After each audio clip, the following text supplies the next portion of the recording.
Alright, so this is going to be another movie review. This one's called Deathline 1972. I'm giving this 5 out of 5 stars. I love this movie. It was released in the United States as raw meat, and I actually have the disc art. This is a moment you've all been waiting for. Here it is, right here. This is actually the poster from Raw Meat, but it says Deathline on it. It's the unrated Blue Underground disc. Pretty cool, huh? Um, Tons of bonus features on this disc. Interviews with the director, who also did the infamous Poltergeist 3. A couple of famous producers there. And you've got a couple of actors. I think there's about an hour of interviews total, just about this one movie. Christopher Lee makes a cameo appearance. You've got Donald Pleasence as sort of the Keystone Cop. And AIP was going to... I mentioned AIP released this in the United States. It was heavily edited to avoid the much feared X rating, the kiss of death, and AIP marketed it as a zombie film, and it paired with Double Bill alongside the comedy horror film Cannibal Girls of 1973. So it has kind of an interesting history. Great horror flick from Great Britain. It's about this Russell Square station where supposedly in 1892 there was a cave-in.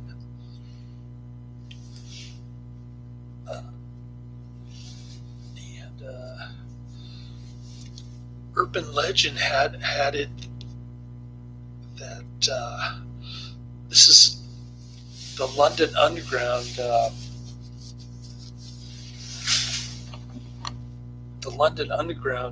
tunnel. It's kind of like a BART train here in San Francisco Bay Area. So in 1892 there was a cave-in, and the urban legend had it that the group of descendants survived, still live there below ground. And there's this cool looking castle freak dude, one of the last survivors, I think. These workers from 1892 constructed the tunnels under dire conditions, and then the tunnel caved in, and they were just left there. And that's the whole premise of this film. The Castle Freak dude is cool. I like him a lot. He made me jump once. And this film almost got sold to Warner. Paramount almost got a hold of this film, according to the director, but by that time AIP had already signed the contract. It was too late, so they missed out on that one. But yeah. Anyways, so this castle freak is just terrorizing the patrons of the Russell Square station in the London Underground.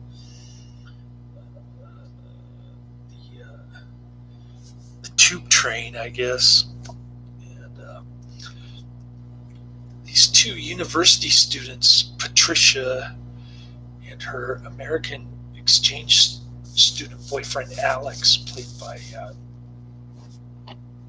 the dude from The Klansman, David Ladd, the dude who was also in The Klansman. He's in this one. He plays the U.S. Boyfriend of Patricia, who looks like Katie Manning from early 70s Doctor Who, or Hanoi Jane from the early 70s. She's got that kind of feathered hairdo,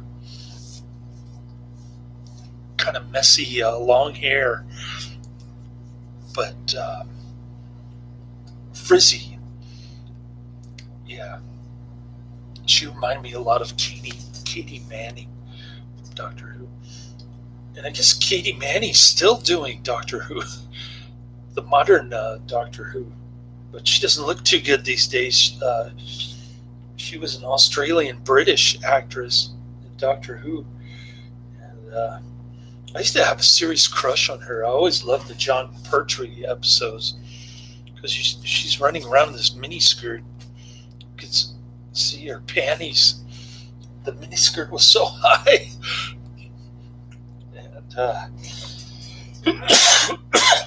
And anyways, that was when I was a teenager. I had a crush on her. Used to stay up late and watch the John Pertwee episodes, the Katie Manning ones. But enough about her. So they find, well, it starts out with this politician dude who's going to these peep shows while the rolling credits are going down. Right off the bat, when I saw that, I knew I was going to love this flick. It's just continues like this, and Blue Underground is always great. Puts out great stuff, so I was expecting a lot from this.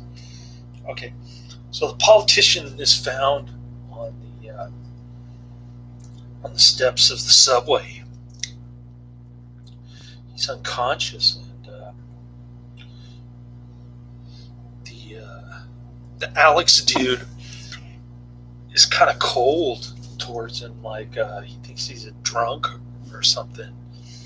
He should just let him lay there unconscious. But his girlfriend Patricia doesn't really get along with him very well. He says that he's cold and heartless. So they go to the police, and when they get back with the policeman, the politician is gone. Then Donald Pleasence, the big boozer police chief,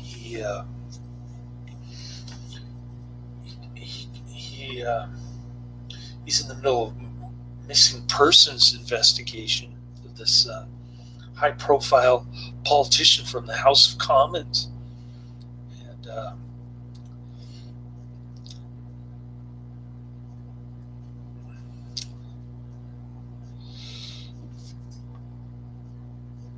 and so the castle freak is watching his wife die, his Prego's wife, I guess, or his female companion down there. They survive by eating each other, or no, they eat the patrons of the subway. Excuse me. And the politician's body is there, all mutilated.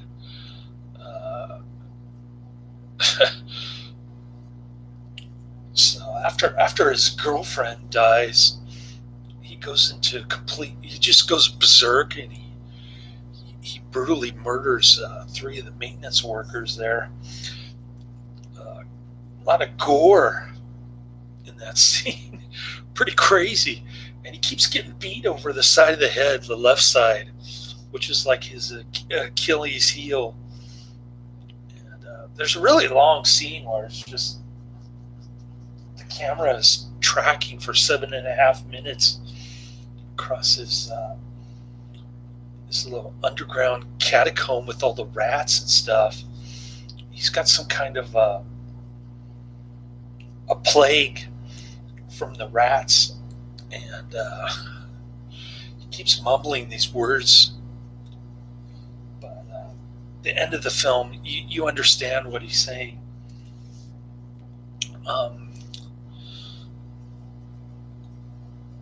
So one night, Alex and Patricia take a train home, and they get off at the Holborn station. All of a sudden, she realizes that she forgot her textbooks on the train. Alex goes to go get them, and the train door closes, and so she's stuck there. And the castle freak dude grabs her, starts raping her and stuff. She's totally horrified. She's making all these weird sounds, and you don't get to see much of her, but she keeps hitting him on the side of the face, his Achilles heel. His boyfriend comes running because Donald Pleasence had too many alcoholic beverages, so he's kind of reluctant to do anything.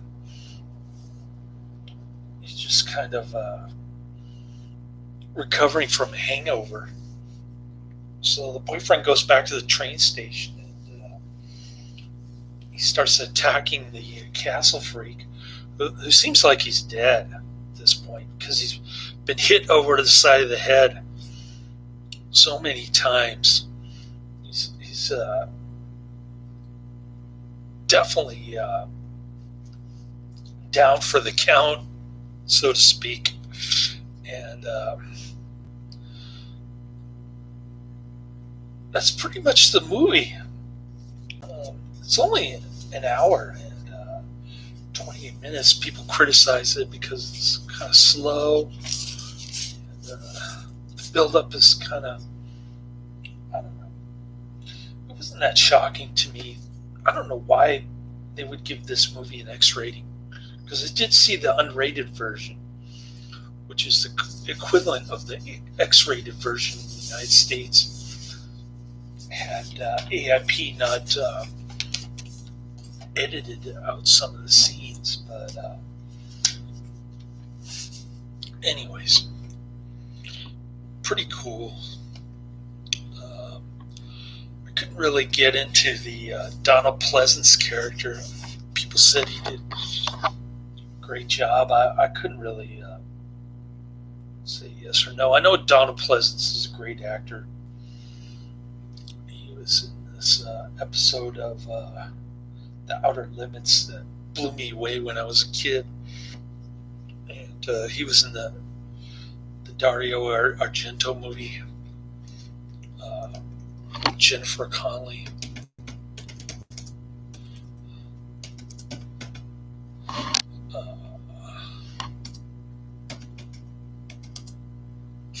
Phenomenon, the 1985 film. So cool. Hey, Adrian's in the chat room. I didn't even notice that. I was kind of researching this and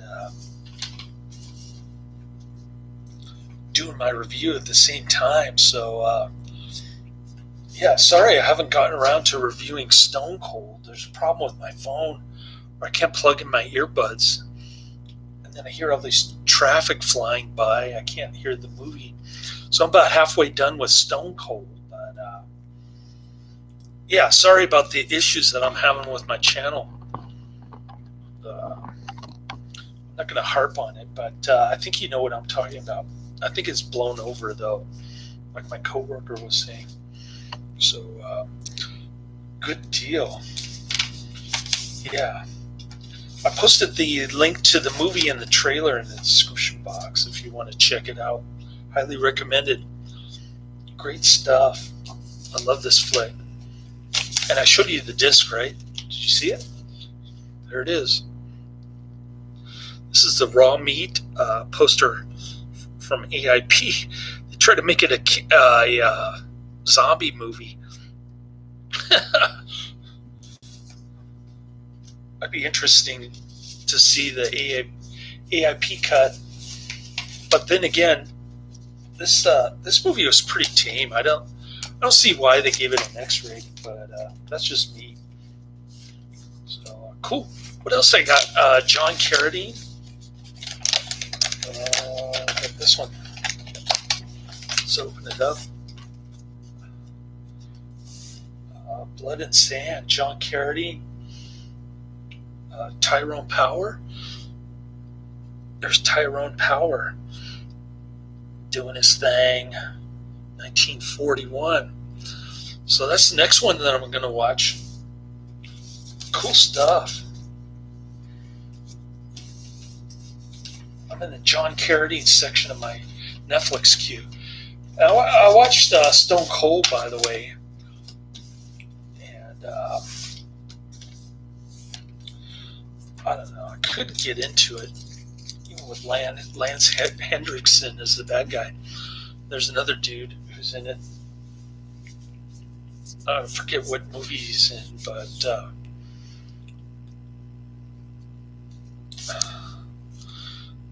so far I'm giving it 2 out of 5 stars. It's got a lot of cool explosions, but the story's kind of ridiculous and the fight scenes aren't that great. Sorry to say, but I am trying my best to get through these.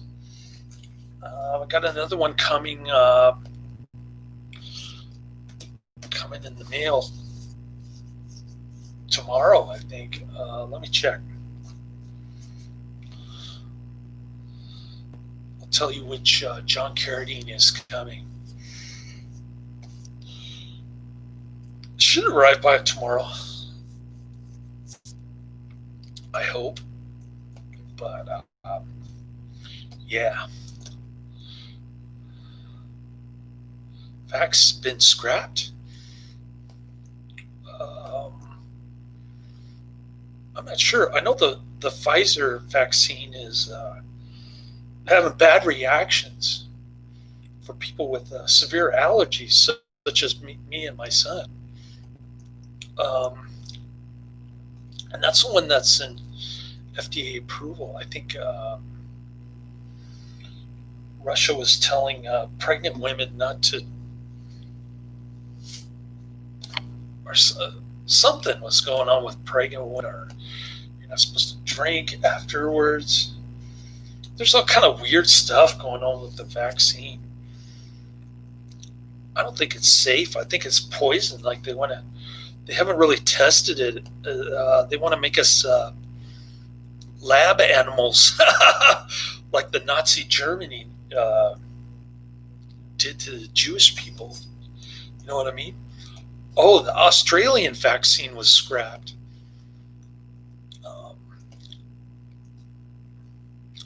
Interesting. I didn't know that. Thanks for telling me. So Deathline gets 5 out of 5 stars. Oh, I've got The Hound of the Baskervilles from 1939, which is a Sherlock Holmes movie with Basil Rathbone as Sherlock Holmes. So that should be pretty cool. I like the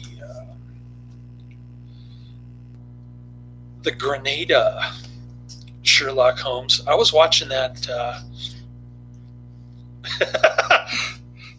They dragged the old people out of nursing homes as guinea pigs. Yeah, in New York, they put all the sick people in the nursing homes.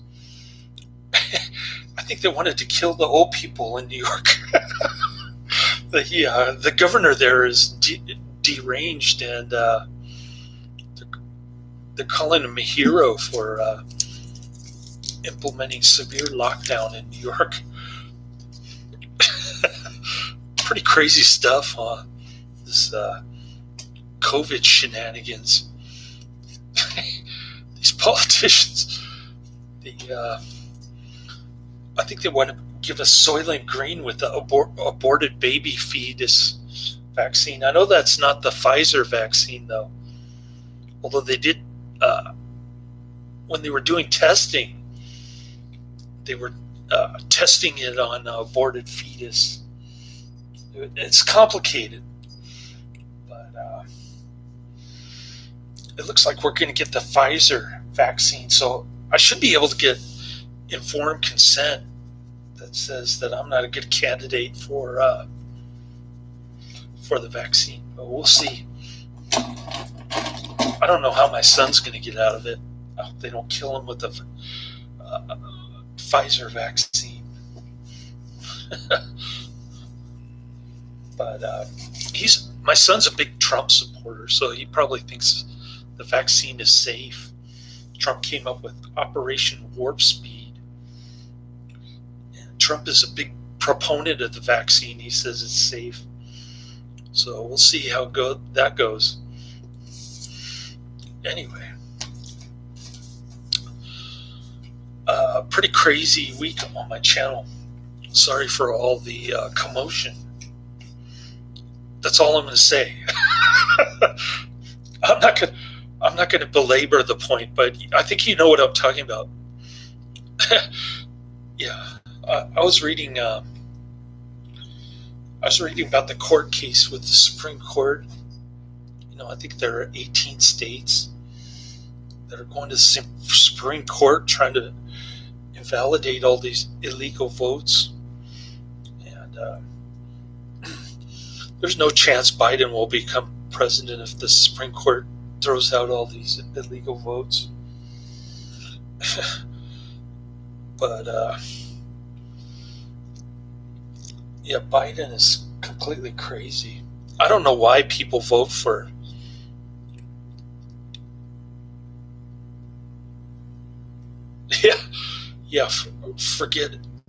forget the past. Don't look back. Just talk movies. I like that attitude.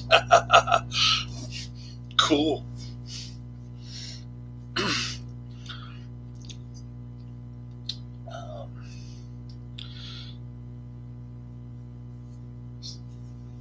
Anyways, I'm not going to talk about it. I'll just follow your advice. So my son is a big Trump supporter. I think he's the only one at his school who doesn't worship Biden. He's kind of an outcast, and so I don't know. See how it plays out. The media keeps talking about this safe harbor nonsense. This election is still up for grabs, I think. But if Biden does get elected, we're doomed. We're going to be in lockdown. The stock market will go down 30%, just like in Europe. And the people who voted for Biden wanted to be put under house arrest. Oh, yeah, forget the issue last week. Yeah, that's what I'm trying to do. I'm trying to put it behind me. My coworker said that it would blow over, so I'm hoping that happens. But I know somebody's watching.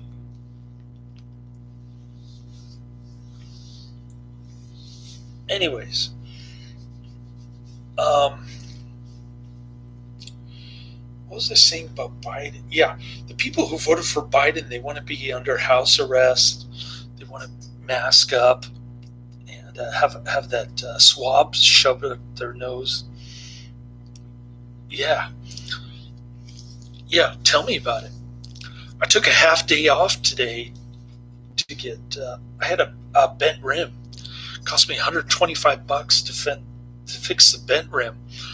I didn't want to waste time and try to get a new rim from the dealer, so I got that taken care of real quick. And there was a bubble on my tire wall because of the bent rim, and so I had to get the tire replaced too. That cost me another $59,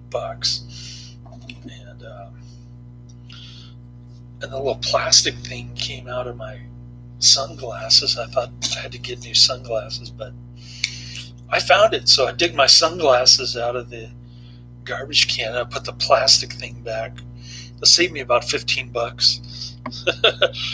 Anyways, cool flick. Highly recommended. Check it out. Laters.